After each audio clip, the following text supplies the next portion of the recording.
Hi everyone, আমি লামিসা। আর আজকে অনেকদিন পর তোমাদের সাথে প্রপার একটি get ready with me share করব।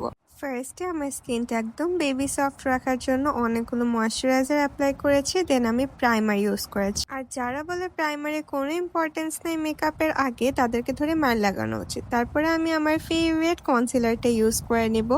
সো কনসিলার অ্যাপ্লাই করতে করতে বলে নেই, যারা আমাকে বলে তুমি কেন এত বেশি মেকআপ করো, এটি তাদের জন্য। Makeup is my me time. এই টাইমে আমি শুধুমাত্র আমার নিজের কথা চিন্তা করি, and it's like a self care ritual to me.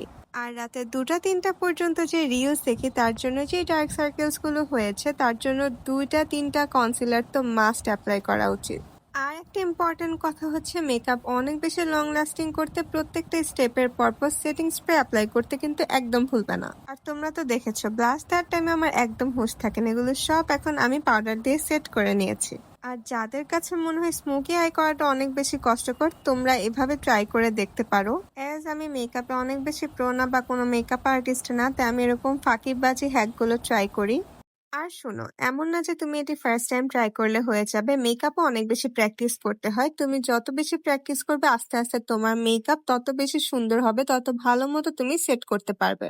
শুধুমাত্র ব্র্যান্ডের প্রোডাক্ট বা অনেক ভালো ভালো দামি মেকআপ দিয়ে মেকআপ করলেই যে মেকআপ সুন্দর হবে, ব্যাপারটা একদমই এমন না।